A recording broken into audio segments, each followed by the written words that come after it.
Bonjour et gloire à Dieu, frères et sœurs. Que le Seigneur bénisse chacun de nous et que sa paix soit avec nous. En ce dimanche,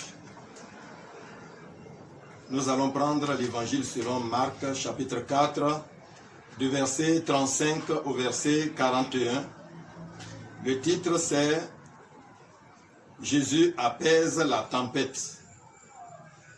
Et nous allons rendre gloire à Dieu, prier pour que le Seigneur nous donne de comprendre ce message et de tirer des leçons pour mettre en pratique.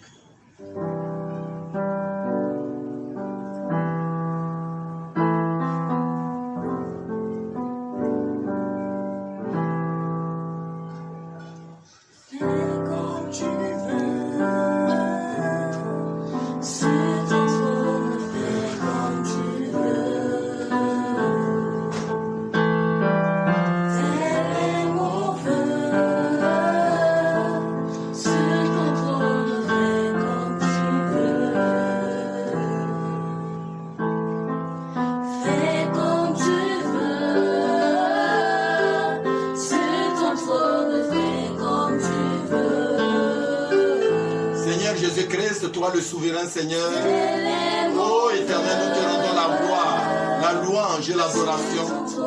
Toi qui nous protèges dans ces temps les plus difficiles, toi qui veilles sur nous, toi qui nous donnes la force, la nourriture, les vêtements. Nous avons besoin que tu nous nourrisses spirituellement. Spirituellement nos âmes, notre cœur, notre vie, tout est entre tes mains. Et ta parole, Seigneur éternel, est notre nourriture spirituelle. Elle nous communique la foi pour que dans toutes les difficultés, Seigneur, nous nous appuyons sur toi.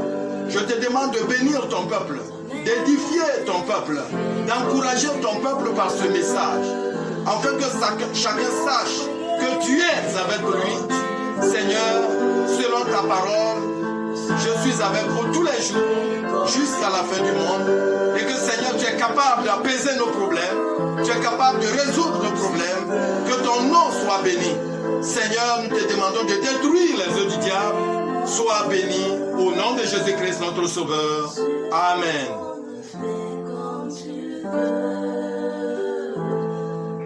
Je lis le message dans l'épître, dans l'évangile selon Marc, chapitre 4, verset 35 à 41, il dit, ce jour même, sur le soir, Jésus leur dit, passons sur l'autre bord. Après avoir envoyé la foule, ils l'emmenèrent dans la barque où il se trouvait. Il y avait aussi d'autres barques avec lui. Il s'élevait un grand tourbillon et les flots se jetaient dans la barque au point qu'elle se remplissait d'eau. Et lui dormait à la poupe sur le coussin. Ils le réveillèrent et lui dirent, « Maître, ne t'inquiètes-tu pas de ce que nous périssons ?» S'étant réveillé, il menaça le vent et dit à la mer, « Silence, tais-toi !» Et le vent cessa. Il eut un grand calme. Puis il leur dit, « Pourquoi avez-vous si peur? Comment n'avez-vous point de foi ?» Ils furent saisis d'une grande frayeur et ils se dirent les uns aux autres, « Quel est celui-ci à qui obéissent même le vent et la mer? »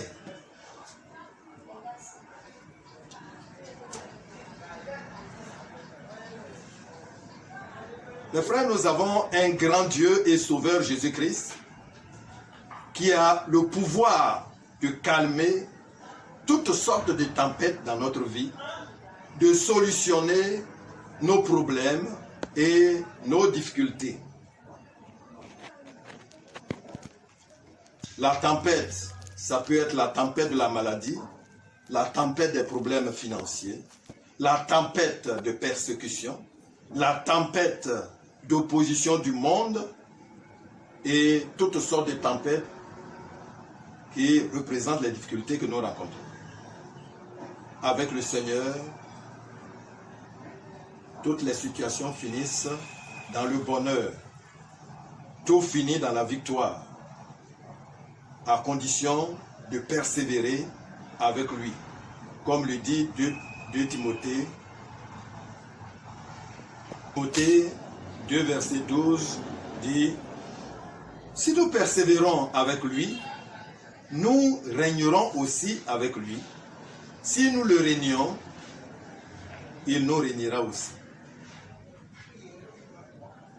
Le verset 35 dit, le Seigneur leur dit à ses disciples, passons à l'autre bord. La traversée de la mer ressemble ou fait allusion à la vie qui est un voyage de la terre à l'au-delà. Car nous sommes étrangers et voyageurs sur la terre. Notre destination éternelle est l'autre bord, c'est-à-dire l'au-delà, le ciel ou l'enfer. Certains voyagent avec Jésus, comme nous les chrétiens, mais d'autres aussi voyagent sans Jésus. Nous voyageons, nous les chrétiens, avec Jésus, parce qu'il est le chemin, la vérité et la vie. Nul ne vient au Père que par lui. Donc, il connaît bien le chemin et il a la capacité de nous diriger, de nous protéger en chemin.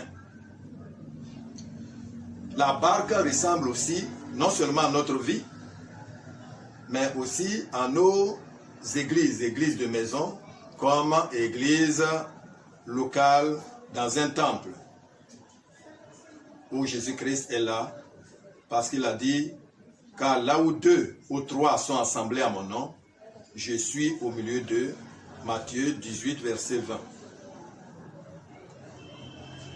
Alors, par cette traversée, le but de notre Seigneur Jésus-Christ est que chaque chrétien atteigne l'autre rive, c'est-à-dire la rive du ciel, la rive éternelle. Le chrétien doit avoir la vie sans fin avec Dieu.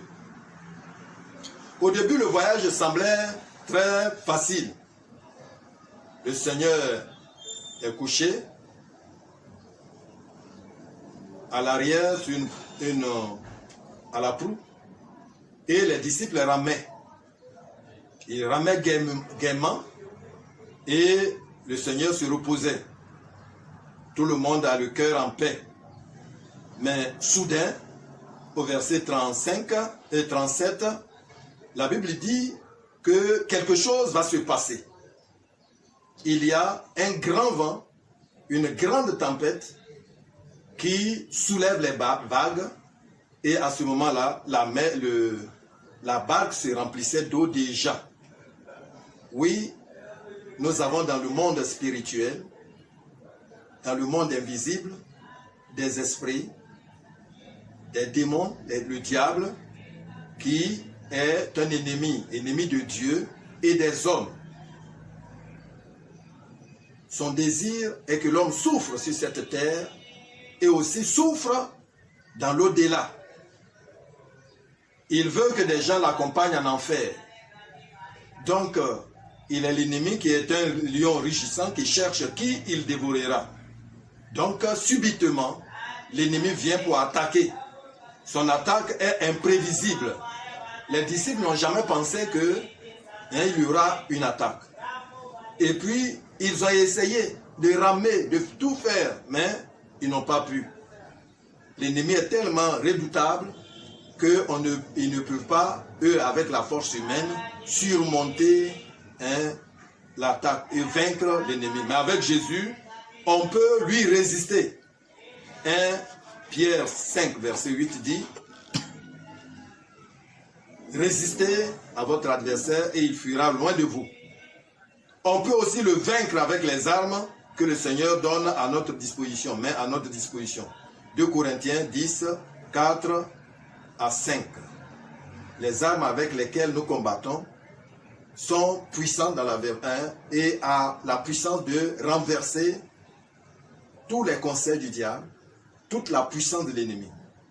Et le Seigneur aussi est venu pour nous apprendre à vaincre le diable. Il est venu pour détruire les œuvres du diable. Donc, avec Jésus, nous avons à bord quelqu'un de puissant qui peut nous amener à bon port. Donc, à cause de l'adversité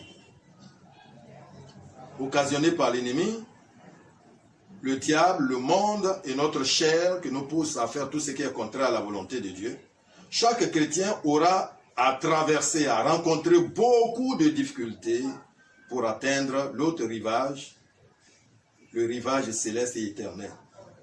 L'apôtre Paul l'a dit dans Acte 14, verset 22, c'est par beaucoup de tribulations qu'il nous faut entrer dans le royaume de Dieu. La présence de Jésus dans notre vie est notre réconfort pendant les épreuves. Et Ésaïe 43, verset 2 dit, « Quand tu passeras par les eaux, je serai avec toi. Et quand tu passeras